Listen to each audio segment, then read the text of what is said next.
আসসালামু আলাইকুম বন্ধুরা, আশা করি আপনারা সকলেই খুব ভালো আছেন আর আপনারা দেখছেন সত্যের বার্তা ইউটিউব চ্যানেল।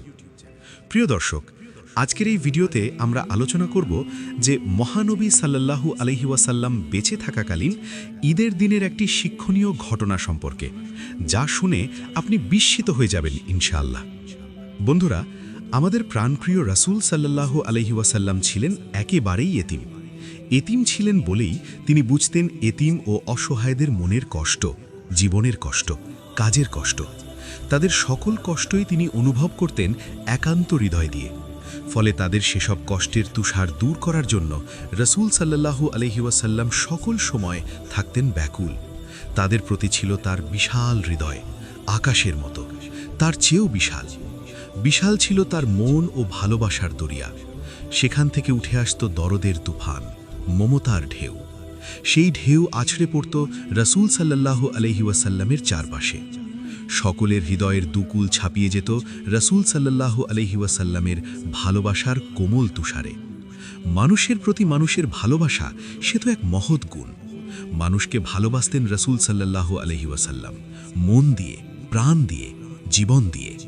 কিন্তু এতিম, গরিব, দুঃখী এবং অসহায়দের প্রতি রাসূল সাল্লাল্লাহু আলাইহি ওয়াসাল্লামের ভালোবাসার মাত্রাটা ছিল অনেক অনেক গুণে বেশি, যার কোনো তুলনাই হয় না।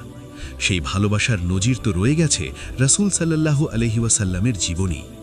তার জীবন ইতিহাস যেমন শিক্ষণীয়, তেমনি পালনীয়। ঈদ মানেই তো খুশি আর খুশি নয়, আনন্দের দিন। সবার জন্যই চাই ঈদের আনন্দ, সমান খুশি। কিন্তু চাইলেই কি সব হয়? কিছু ব্যতিক্রম তো থেকেই যায়। যেমন রাসূলের সময়ে এক ঈদে নামাজ শেষে ঘরে ফিরছেন দয়ার নবীজি। তিনি দেখলেন মাঠের এক কোণে বসে কাঁদছে একটি তুলতুলে কোমল শিশু। এই খুশির দিনেও কান্না! অবাক হলেন রাসূল সাল্লাল্লাহু আলাইহি ওয়াসাল্লাম। তার হৃদয়ের বেদনার ঢেউ আছড়ে পড়ল। রাসূল সাল্লাল্লাহু আলাইহি ওয়াসাল্লাম ছেলেটির কাছে গিয়ে কান্নার কারণ জিজ্ঞাসা করলেন।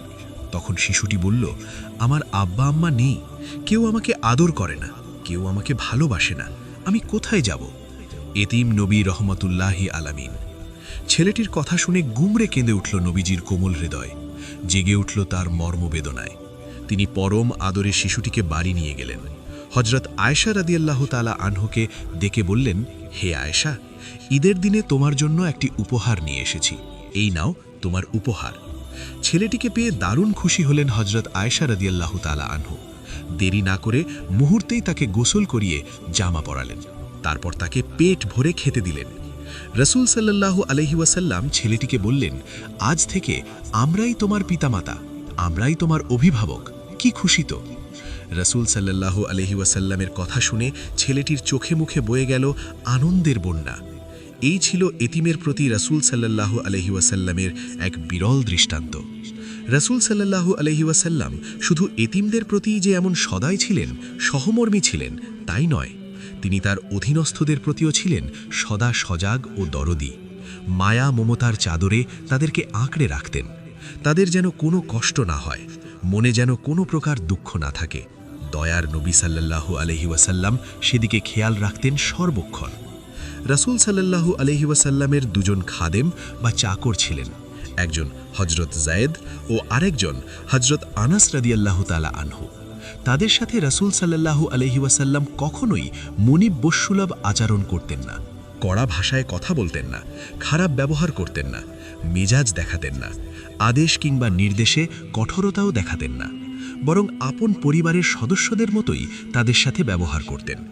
একই খাবার খেতেন, একই ধরনের জীবনযাপন করতেন। কি আশ্চর্যের ব্যাপার! আজকের দিনে যা কল্পনাও করা যায় না। হযরত যায়েদের কথাই বলি না কেন, ছোট্টবেলায় তিনি মা বাপ থেকে হারিয়ে যান। আল্লাহর রহমতে তার আশ্রয় হয় রাসূল সাল্লাল্লাহু আলাইহি ওয়াসাল্লামের ঘরে। যখন তার পিতামাতার সন্ধান পাওয়া গেল, তখন তারা ছুটে এলো রাসূল সাল্লাল্লাহু আলাইহি ওয়াসাল্লামের কাছে। তারা তাকে নিয়ে যেতে চায়। রাসূল সাল্লাল্লাহু আলাইহি ওয়াসাল্লাম তাকে জিজ্ঞাসা করলেন, তুমি কি তোমার পিতামাতার সাথে যাবে? হযরত যায়েদ রাদিয়াল্লাহু তাআলা আনহু সাথে সাথেই বললেন, রাসূল সাল্লাল্লাহু আলাইহি ওয়াসাল্লামের কাছ থেকে যে ব্যবহার আমি পেয়েছি তার কোনো তুলনা হয় না।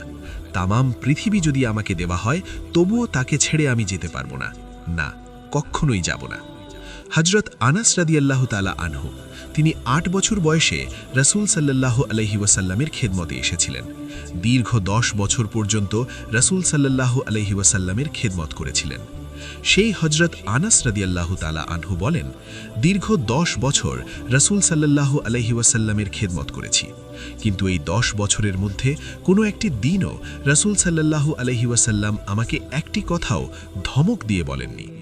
এমনই ছিল রাসূল সাল্লাল্লাহু আলাইহি ওয়াসাল্লামের আচার ব্যবহার, এমনই ছিল তাদের প্রতি তার হৃদয়ের ভালোবাসা, এমনই ছিল তার উদারতা, ছিল দয়া ও মমতার অসীম সাগর, সাগরের চেয়েও অধিক।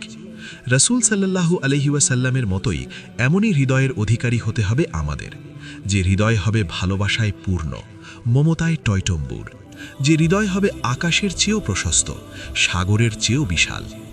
এমনই হৃদয় তৈরির জন্য প্রয়োজন রাসূল সাল্লাল্লাহু আলাইহি ওয়াসাল্লামের শিক্ষা গ্রহণ ও সৎ সাহসের।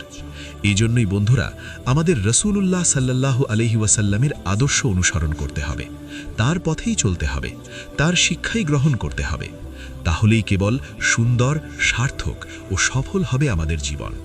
বন্ধুরা, আসুন আমরা রাসূলুল্লাহ সাল্লাল্লাহু আলাইহি ওয়াসাল্লামকে ভালোবাসি, তার শিক্ষা গ্রহণ করি, তার আদর্শ অনুসরণ করি, তাঁরই দেখানো আলো ঝলমলে পথে সর্বদা চলি।